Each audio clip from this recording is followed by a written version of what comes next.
Hey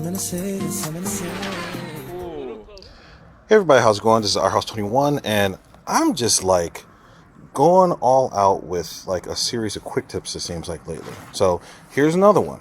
So it's just over 30 degrees out right now, and as you can see, it's still winter, it's still cold, and I'm still trying to squeeze in as much RC as I can.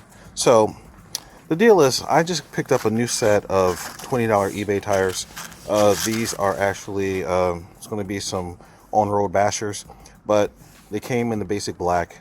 You guys know that that's not my favorite thing, so I decided to go ahead and paint them silver, like I've done before. You guys have seen me do painting videos before on the channel. So this one's a little bit different because this time the tires came, this time the tires did not come glued. So I had the option of taking them off, taking the tires and the rims apart and painting them separately. So this time I tried out a new technique, and as you can see, it looks like it came out pretty darn good. So first off, as you can see, I taped up the tires so that I tried to keep the bead where the glue goes fairly protected. I wasn't extremely careful with this because the glue, CA glue, acts like a solvent, so it actually gets in there and gets underneath the paint, so that's not that big a deal if there's a little bit of paint on the bead. But I taped it all off to try to protect that, and these right here have some high density foam, so I just went ahead and just taped that over here just to kind of protect the inner side from getting paint on it as well.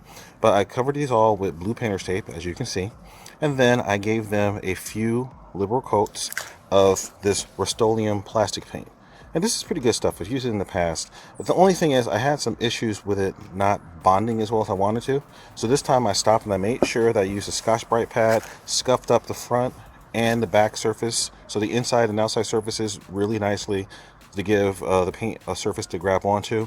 Start off with a light mist coat, and I talk about that in previous videos. I'll link a playlist for some of my painting 101 stuff, right, where I talk more in depth about mist coats and why you want to do that.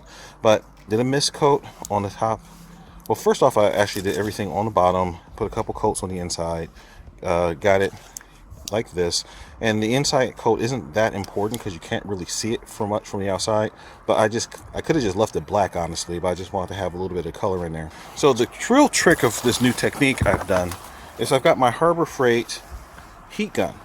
So because it's only 31 degrees outside, I didn't want the plastic getting too cold because that would make the paint not, well, basically that'll make the paint take forever to cure anyway. But I realized if I use a liberal amount of heat between coats, I can actually get a flash cure.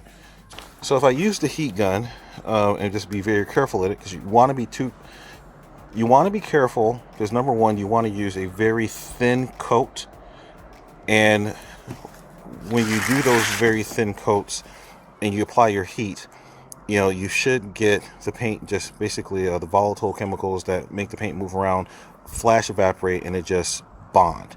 If you put too thick a coat on, what's going to happen is the paint's going to basically boil, and then you're going to end up with a hole in it. So I can actually show you that happen on the back of a couple of these rims, just because no one can see this. I wasn't being incredibly careful. So if you look up right up in, I'll say right up at the top dead center position on this one, you can see there's a couple little bubbles that popped up. So if you do a really light mist coat, building up gradually, and then flash it with the heat, you should be able to avoid that. And you know, even if you do get a couple of those, if you build up gradually, you can probably cover some of that up. So once I did that and built up my color, then I came around and I did a few coats of this Duplicolor clear coat. Now the main point of this is basically to, not because it's going to like give a much better appearance, and it actually will add to the shine and to the depth of the appearance of this, but the cool thing about this stuff is basically this is coating everything in clear plastic.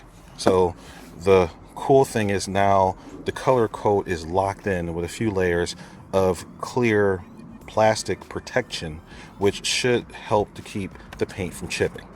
So now I'm going to let this cure for a little while. Well, actually what I'm probably going to do is just go ahead and glue the rims and then just set them aside and let them cure for a couple days before I run them. But by that point, all the paint's going to be nice and cured, and we're going to have essentially a couple layers of plastic encasing the color that's going to help these be really tough and really durable, so I shouldn't have the flaking that I've had with previous times I've done this. And I'll just go ahead and splice in a picture of Dizzy's rims, which are basically the same rims, but you can see how those guys, well, actually my XL1 Surly has the same ones on them too, but you can see how that paint, just from bashing and slashing and hitting around, has flaked off over time.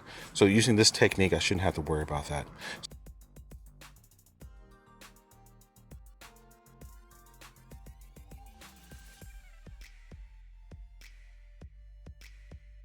So I will check back in later and show you guys how that goes through so you can see the difference. All right, guys, so I hope this tip was useful to you.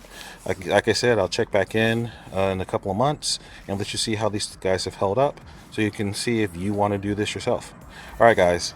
Our house one sign out. Remember the mantra: fly, fix, fly, break it, fix, and do it all over again. And don't forget to check me out on Facebook, Instagram, and all the social media out there. And that's including on Facebook, the RC Physics Sandbox, Venom Lifestyle page, and the Calcration fan page. You guys know where to find me. All right, guys. Our house 21 signing out. Peace.